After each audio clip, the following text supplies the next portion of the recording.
El nombre Belial proviene del hebreo Beli-Yaal, que significa literalmente sin yugo, sin ley, sin sumisión. En los textos más antiguos de la Biblia hebrea, Belial no aparece inicialmente como una entidad. Es una acusación moral.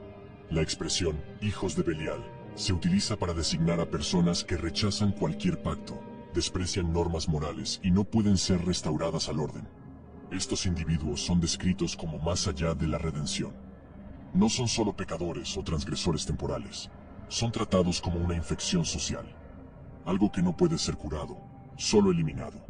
La palabra en sí lleva el peso de un juicio final. Una vez marcado como hijo de Belial, no hay retorno. En Deuteronomio 13:13, los hijos de Belial son hombres que surgen en la comunidad y llevan a toda una ciudad a la idolatría, haciendo que el pueblo abandone el pacto y adore a dioses extranjeros. La respuesta prescrita es absoluta. La ciudad debe ser destruida, sus habitantes muertos, sus riquezas quemadas, sus ruinas dejadas para siempre. No hay negociación, no hay restauración, solo eliminación total. El texto es claro. Esta no es una pena por un crimen individual. Es la remoción quirúrgica de algo que ha contaminado el tejido social. Los hijos de Belial no cometen transgresiones, se convierten en vectores de colapso. Transforman comunidades enteras en algo irrecuperable. En Jueces 19:22, los hijos de Belial rodean una casa por la noche, exigiendo que se les entregue a un huésped masculino para abuso sexual. Al ser rechazados, abusan y asesinan a una mujer. El crimen desata una de las guerras civiles más sangrientas de la historia de Israel. Aquí, Belial está presente no como figura, sino como fuerza. El colapso de la ley, de la hospitalidad, de la decencia humana básica. Lo que hace que este episodio sea particularmente perturbador no es solo la violencia, sino la forma en que se manifiesta. Los hombres actúan como si todas las normas sociales hubieran dejado de existir. No hay miedo a las consecuencias. No hay reconocimiento de autoridad. Es como si un vacío moral hubiera consumido toda la ciudad. En 1 Samuel 2:12, los hijos del sumo sacerdote Elí son llamados hijos de Belial. Roban de las ofrendas sacrificatorias. Abusan sexualmente de las mujeres que sirven en el tabernáculo y muestran desprecio por los rituales sagrados. Estos actos provocan directamente la caída de la casa de Elí y el colapso del sacerdocio de Israel. Lo que hace esto significativo es que no son forasteros. Son los propios hijos del sumo sacerdote. La corrupción proviene de dentro de la estructura sagrada. Belial no invade instituciones. Él emerge cuando ya están vacías. Cuando aquellos que deberían proteger lo sagrado lo profanan, cuando los guardianes se convierten en depredadores, Belial ya ha ganado. En cada caso, Belial no aparece físicamente. No se manifiesta. No hay visión. No hay encuentro. Pero su presencia es innegable. Está donde el orden falla, donde el pacto se rompe, donde el sistema colapsa desde adentro hacia afuera. Belial no es una tentación, es una acusación. Y aquellos marcados por ella están destinados a la destrucción. A lo largo de los siglos, esta acusación comenzó a tomar forma. Donde antes las personas eran consideradas hijos de Belial, algo comenzó a responder. La palabra se convirtió en presencia. El juicio se convirtió en entidad. Pero Belial no se limitó a los textos canónicos hebreos. Atraviesa la literatura apócrifa y los primeros escritos cristianos, siempre cargando el mismo peso. Ilegalidad, corrupción sistémica, colapso institucional. En el Testamento de los 12 Patriarcas, un conjunto de textos judíos del siglo II a.C., Belial aparece como una fuerza activa que tienta a los justos y gobierna a los impíos. En el Testamento de Isacar se escribe que aquellos que siguen a Belial abandonan la verdad y abrazan la injusticia. En el Testamento de Dan, Belial es descrito como aquel que ciega las almas, haciendo que vean la injusticia como justicia. Aquí, Belial no es solo ausencia de ley, es la inversión de la percepción moral. No destruye la capacidad de ver, te hace ver mal. La injusticia comienza a parecer legítima. La corrupción comienza a parecer necesaria. El colapso comienza a parecer inevitable. En la ascensión de Isaías, un texto apocalíptico cristiano del siglo II, Belial aparece como el ángel de la ilegalidad, que gobernará el mundo antes del fin de los tiempos. Se manifestará como un rey, realizará señales y maravillas, y será adorado como Dios. Pero su reino estará marcado por la injusticia, la persecución y la apostasía total. Este texto es crucial porque conecta a Belial directamente con la idea de un gobernante terrenal que corrompe completamente el orden social y religioso. No es un demonio que actúa en las sombras, es un poder que se sienta en el trono y gobierna abiertamente, pero su gobierno es el propio colapso de la justicia. Y entonces, en 2 Corintios 6:15, el apóstol Pablo hace una pregunta retórica devastadora. ¿Qué comunión tiene Cristo con Belial? Esta es la única mención directa de Belial en el Nuevo Testamento canónico, y lleva un peso enorme. Pablo no está hablando de Satanás, no está hablando de demonios en general. Él elige específicamente a Belial. ¿Por qué? Porque Belial representa no solo oposición a Cristo, sino incompatibilidad total. No es una cuestión de rebelión que pueda ser sometida. Es una cuestión de dos órdenes mutuamente excluyentes. Cristo construye. Belial habita lo que ya ha colapsado. Cristo ofrece redención. Belial marca lo irredimible. Esta presencia de Belial en textos judíos, apócrifos y cristianos primitivos muestra que no era una figura marginal u oscura. Era un concepto teológico central, una forma de nombrar algo que todas estas tradiciones reconocían: el poder que existe fuera del orden divino y que gobierna a través del colapso. En las cuevas secas de Qumran, enterrada bajo siglos de polvo, la teología oculta de una secta olvidada fue sellada. Cuando los manuscritos del Mar Muerto fueron descubiertos en 1947, revelaron una visión del mundo diferente a todo lo que se encuentra en los textos canónicos hebreos. Esos eran los escritos de personas al margen. Los autores, probablemente miembros de los esenios, una secta apocalíptica estricta, se habían retirado de la sociedad judía dominante. Creían que el mundo había sido tomado por la corrupción y que el fin estaba cerca. Para ellos, el universo no era un campo de batalla moral ambiguo. Era una guerra absoluta entre dos fuerzas cósmicas: el príncipe de la luz y el ángel de las tinieblas. Eran inteligencias gobernantes, comandantes de ejércitos espirituales y humanos, y al ángel de las tinieblas le dieron un nombre: Belial. En esos manuscritos, Belial se convirtió en un soberano, un ser con autoridad, un trono y un papel claramente definido en el destino del mundo. La visión más detallada de estas profecías se encuentra en el rollo de la guerra, que describe un conflicto apocalíptico futuro entre los hijos de la luz y los hijos de las tinieblas. No es una metáfora, es un manual de guerra completo, con formaciones militares, señales de trompeta, estandartes de batalla y fases estratégicas claramente definidas. El texto describe 7 fases de batalla, cada una con sus propias tácticas y momentos rituales. Las trompetas tocan secuencias específicas para avanzar, retroceder, perseguir enemigos o regresar al campamento. Los estandartes llevan inscripciones como Pueblo de Dios, Verdad de Dios y Justicia de Dios, mientras que los estandartes de Belial llevan los nombres de sus legiones de espíritus malignos. Al frente de los hijos de las tinieblas está Belial, comandando ejércitos humanos y una vasta hueste de espíritus malignos. Esto incluye falsos profetas, gobernantes corruptos, traidores dentro del pacto, todos bajo su control directo. Él es orden corrompida. Su reino refleja el de la rectitud, pero su propósito es inversión, engaño y colapso. Otros manuscritos van más lejos. En la regla de la comunidad, toda la raza humana se divide en 2 lotes. Uno camina en el espíritu de la verdad bajo la guía divina. El otro es entregado a Belial. No es una elección que haces conscientemente. Es algo que ya ha sido determinado. Perteneces a un lado o al otro. Los seguidores de Belial son descritos como espiritualmente débiles, incapaces de ver, ir o hablar correctamente. Su condición es obra de Belial, que ciega los ojos de los sabios y distorsiona el camino de la justicia. No son personas malas que pueden arrepentirse. Son personas cuyas percepciones han sido fundamentalmente alteradas. Ven la injusticia como justicia, ven la corrupción como orden. En estos textos, Belial también está vinculado a una figura conocida como Mastema, el ángel de la hostilidad.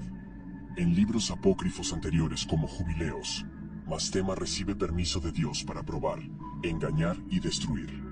Los manuscritos heredan esto, pero lo refinan. Aquí, Belial se convierte en una autoridad paralela, el enemigo de la justicia en sí misma. Él tiene permiso para actuar por un tiempo, Pero lo que separa a Belial de otras deidades icónicas es que tiene permiso para gobernar a los impíos, para reinar sobre un sistema que debe ser expuesto antes de poder ser destruido. A diferencia de Satanás, que mantiene alguna función dentro del juicio, como acusador, como adversario, como rebelde, Belial está completamente fuera. Consume a los indignos. Opera una forma de mal totalmente sistematizada, totalmente consciente y totalmente organizada. Un reino de tinieblas con su propio orden, su propia jerarquía, sus propias leyes. Y con eso, la maldición se convierte en una corona. La palabra se convierte en un gobernante. El nombre se convierte en un trono. Belial reina. Y lo que él reina es todo lo que no puede ser salvado. Y no es coincidencia que estos manuscritos hayan estado enterrados durante siglos. Textos que muestran lo que existe más allá de la teología oficial. Jerarquías, invocaciones, símbolos que atraviesan cultura. Si quieres ver hasta dónde llegan estos registros, hemos preparado un material completo reuniendo estas fuentes. El enlace está fijado en el primer comentario. Hay un patrón que atraviesa la historia. Belial no aparece en tiempos de estabilidad.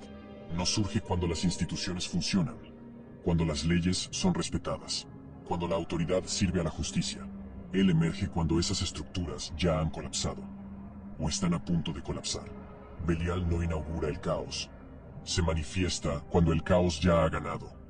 Podemos ver esto en los propios periodos históricos, donde los textos sobre Belial fueron escritos o circularon con más intensidad. El fin del periodo de los jueces en Israel estuvo marcado por una anarquía completa. En aquellos días no había rey en Israel. Cada uno hacía lo que le parecía correcto a sus propios ojos.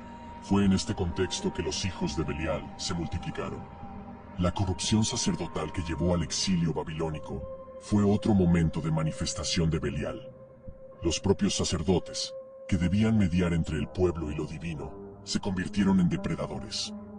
El templo se transformó en un mercado. La ley se convirtió en una herramienta de opresión. Y cuando llegó el colapso, fue total. Las crisis de la Roma tardía también llevan estas marcas. No fue la invasión bárbara la que destruyó Roma. Fue la corrosión interna. Emperadores que compraban el trono. Legiones que se vendían al mejor postor. Leyes que existían solo para justificar el poder. Cuando las estructuras que sostenían el imperio se volvieron vacías, el colapso fue inevitable. En la Edad Media, la caída de órdenes religiosas enteras siguió el mismo patrón.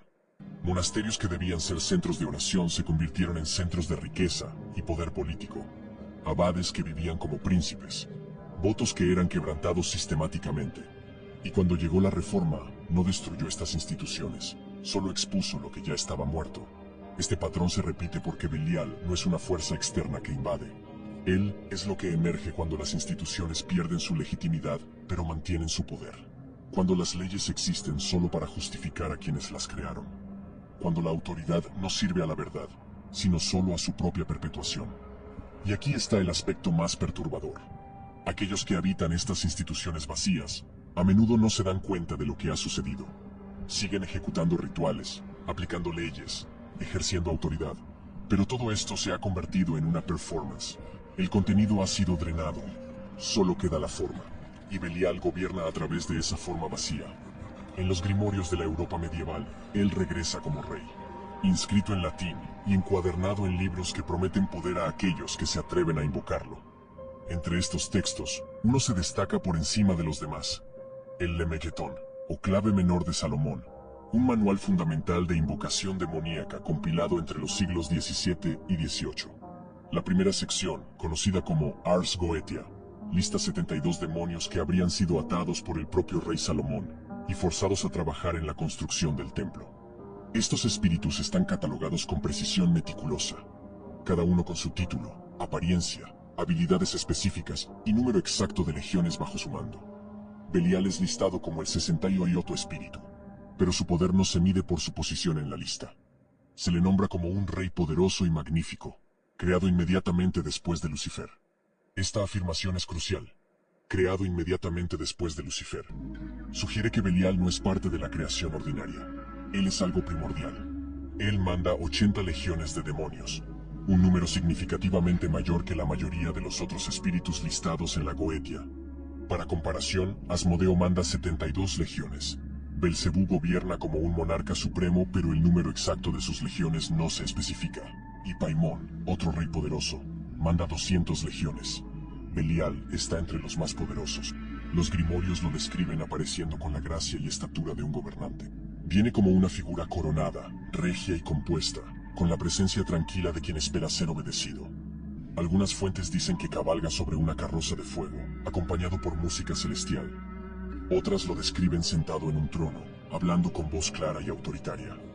Él llega como un poder tornado visible, no como un monstruo, no como una criatura grotesca, como un rey. Y esto es importante. Su presentación es una demostración de autoridad legítima. No pide reconocimiento. Asume que ya reconoces quién es él. Pero este poder no viene barato. La Goetia advierte que Belial solo dirá la verdad, o permanecerá leal si recibe un sacrificio adecuado. Un regalo, una promesa o una ofrenda de sangre. Sin esto, engaña, manipula y destruye. Este es un aspecto que lo diferencia radicalmente de otros demonios en la Goetia. Muchos demonios en la lista son descritos como dispuestos a enseñar, revelar o servir si son convocados y comandados correctamente. Belial no es descrito así. Él negocia, y si la negociación no es satisfactoria, actúa en tu contra. Los magos que trabajaban con la Goetia sabían que invocar a Belial siempre era un riesgo. Él concede títulos, favores y posiciones de poder. Se dice que eleva a individuos a dignidades, reconcilia enemigos y disputa influencia en cortes y reinos. Su poder no se basa en conocimiento oculto o fenómenos naturales. Su poder es político. Su territorio son sistemas de autoridad. Y su poder es transaccional. Da porque puede, no porque debe. Entre la jerarquía del infierno, se le coloca al lado de otros grandes gobernantes. Asmodeo, el demonio de la lujuria y la destrucción matrimonial. Belcebú, frecuentemente descrito como el segundo al mando después de Satanás. Paimón, el rey del oeste que enseña ciencias y artes. Pero el gobierno de Belial es diferente. Su autoridad no se basa en la obediencia a Satanás o Lucifer. Su posición es propia. Él es el trono. No responde a nadie. Y eso aterroriza a los magistas que trabajan con la Goetia, porque significa que Belial no puede ser verdaderamente controlado. Los invocadores lo temen por esta razón. Lo llaman por influencia, pero lo tratan con desconfianza. Era conocido por mentir, conocido por corromper, conocido por volver rituales en contra de sus ejecutores. A menos que fuera compelido por protecciones ceremoniales específicas, círculos de protección, sellos de Salomón, invocaciones de nombres divinos, Belial actuaría de acuerdo con su voluntad, y su voluntad raramente estaba alineada con aquellos que lo invocaban. En la Goetia existen demonios que enseñan filosofía, matemáticas y retórica. Otros revelan tesoros escondidos, controlan el clima u ofrecen conocimiento sobre eventos futuros. Belial ofrece algo diferente: autoridad sin lealtad. Él gobierna sin cadenas. Él asciende sin lealtad. Él otorga poder, pero nunca lo entrega completamente. En estos textos, la antigua acusación se ha convertido en un rey. El ángel de la hostilidad se ha convertido en un patrón del dominio. La fuerza de la ilegalidad ahora habla en términos legales. Contratos vinculantes, ofertas negociadas, pactos firmados. Belial es negociado. En el mundo antiguo, los demonios traían tormentas, enfermedades, tentaciones. Pero el poder de Belial atraviesa la gobernanza. Su territorio son los sistemas. Él nombra, él gobierna, y lo que él gobierna es autoridad corrupta. Si este tema tiene sentido hasta aquí, suscríbete al canal y activa las notificaciones. Continuamos. A lo largo de siglos de demonología y teología esotérica, Belial emerge repetidamente como una fuerza detrás de regímenes que se pudren desde dentro. En grimorios políticos e interpretaciones ocultas posteriores, se le nombra como patrón de tiranos, falsos sacerdotes, reyes títeres y la maquinaria que los sostiene. Belial retuerce el poder, dobla tronos en altares para sí mismo. Su nombre se convierte en sinónimo de manipulación a través de cargos. Pero aquí está la distinción crucial. Belial no crea tiranos. Habita sistemas que ya han perdido su legitimidad. No corrompe a los líderes. Gobierna a través de líderes que ya están vacíos. Textos medievales los asocian a falsos profetas que hablaban en nombre de Dios, pero solo respondían al beneficio personal. no eran charlatanes obvios, eran figuras que ocupaban posiciones legítimas dentro de estructuras religiosas.